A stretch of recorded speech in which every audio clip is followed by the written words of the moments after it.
السلام علیکم دوستوں، آپ دیکھ رہے ہیں اصلاح وائس، ایک ایسا یوٹیوب چینل جہاں ہم آپ کے لیے اسلامی کہانیاں اور واقعات پیش کرتے ہیں جو ایمان افروز اور سبق آموز ہیں۔ یہ 40 ہجری کا سال تھا، اسلامی ریاست فتنوں میں گھری ہوئی تھی۔ صفین کی جنگ کے بعد خارجیوں نے حضرت علی علیہ السلام سے دشمنی اختیار کر لی تھی، اور عبد الرحمن ابن ملجم بھی انہی خارجیوں میں سے تھا۔ ابن ملجم کے بارے میں حضرت علی پہلے ہی فرما چکے تھے، میں دیکھ رہا ہوں کہ میرا قاتل میرے سامنے ہے، وہ زہر آلود تلوار سے حملہ کرے گا اور میں اس کے وار سے دنیا سے رخصت ہو جاؤں گا۔ یہی نہیں بلکہ جب حضرت علی نے جنگ صفین کے بعد کوفہ کے لوگوں کو خطبہ دیا تو فرمایا، میں محض 1-2 رات کا مہمان ہوں، میرا قاتل وہی ہے جو میرے چہرے اور داڑھی کو خون سے رنگین کرے گا۔ یہ پیش گوئیاں کوفہ کی گلیوں میں مشہور ہو چکی تھیں اور حضرت علی کے چاہنے والے بے چین تھے۔ 18 رمضان کی رات مولا علی اپنی بیٹی حضرت کلثوم کے گھر تشریف لے گئے۔ اب ساری رات جاگتے رہے، زمین پر لیٹتے اور پھر کھڑے ہو جاتے۔ کلثوم نے سوال کیا، بابا آپ آج بے چین کیوں ہیں؟ حضرت علی نے فرمایا، بیٹی میں دیکھ رہا ہوں کہ میرے قتل کا وقت قریب ہے۔ یہ وہی رات ہے جس کی خبر رسول اللہ نے دی تھی۔ پھر حضرت علی نے وضو کیا، نماز میں مصروف ہو گئے اور پورا وقت عبادت میں گزارا۔ کبھی کھڑے ہو جاتے، کبھی بیٹھ جاتے اور بار بار کہتے،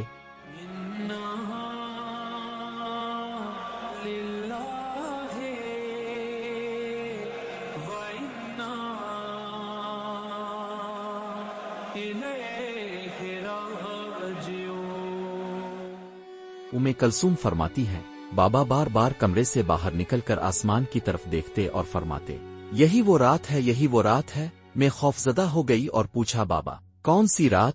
مولا علی نے محبت سے بیٹی کے سر پر ہاتھ رکھا اور کہا، بیٹی میں دیکھ رہا ہوں کہ میرا وقت قریب ہے، میری داڑھی میرے ہی خون سے رنگین ہوگی۔ یہ سن کر کلثوم کی آنکھوں میں آنسو آ گئے، لیکن مولا علی مسکرا کر بولے، بیٹی میں نے ہمیشہ اللہ سے دعا کی تھی کہ جب بھی میرا وقت آئے وہ حالت نماز میں ہو، اور آج وہ لمحہ آ گیا۔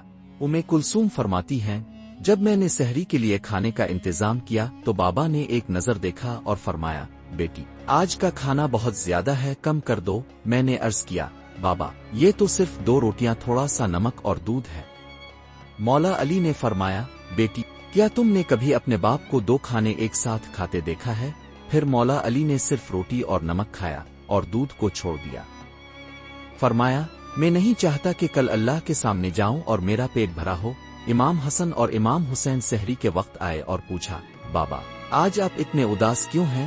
مولا علی نے اپنے دونوں بیٹوں کے سر پر ہاتھ رکھا اور فرمایا، بیٹو صبر کرنا، کیونکہ تم پر بہت بڑی آزمائش آنے والی ہے۔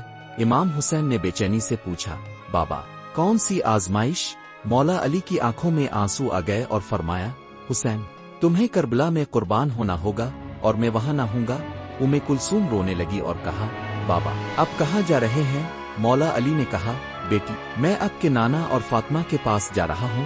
یہ آخری موقع تھا جب مولا علی نے اپنی اولاد کو ساتھ بیٹھ کر نصیحت کی تھی۔ یہ وہ لمحہ تھا جب وقت بھی رک گیا تھا۔ رمضان کی سحر مولا علی وضو کر کے مسجد کوفہ کی طرف روانہ ہوئے۔ راستے میں چند بطخیں اب کے راستے میں آ گئیں اور بے چینی سے چیخنے لگے۔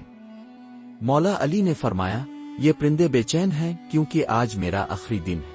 جب علی مسجد پہنچے تو ابن ملجم ایک ستون کے پیچھے چھپا ہوا تھا، ہاتھ میں زہر میں بجھی ہوئی تلوار تھی۔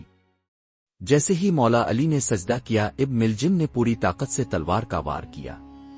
علی کے لبوں پر آخری الفاظ تھے،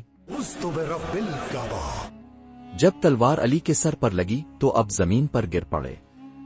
مسجد میں کوہرام مچ گیا۔ امام حسن اور امام حسین دوڑ کر پہنچے، علی کو سہارا دیا اور زخموں سے بہتے ہوئے خون کو صاف کرنے لگے۔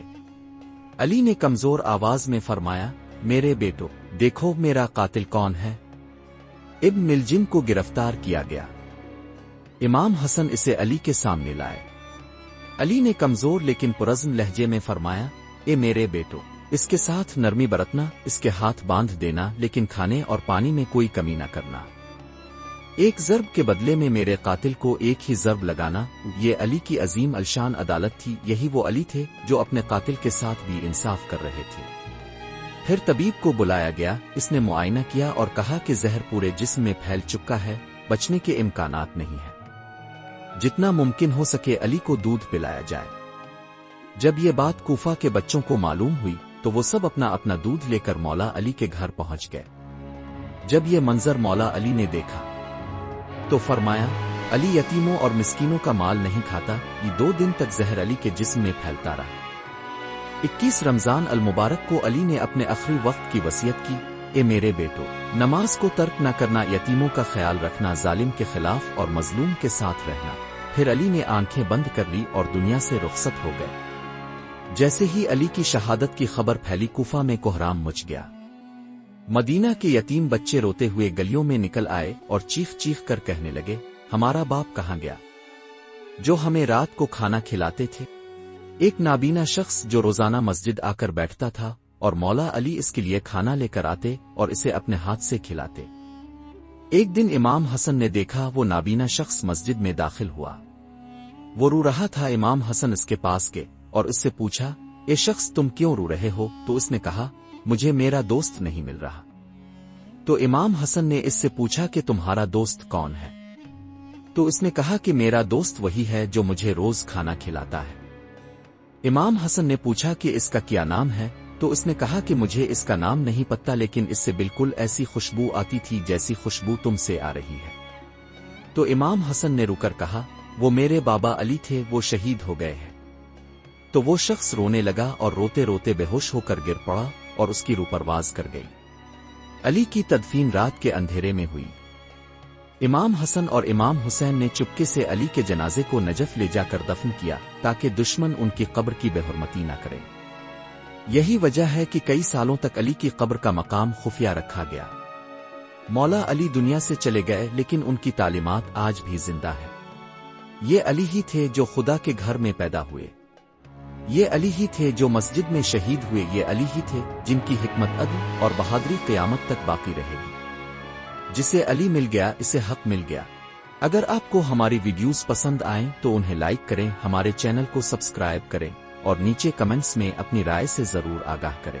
ہمیں بتائیں کہ آپ کو یہ ویڈیو کیسی لگی اور اپنی قیمتی تجاویز بھی کمنٹس میں شیئر کریں۔ آپ کی رائے ہمارے لیے بہت اہمیت رکھتی ہے۔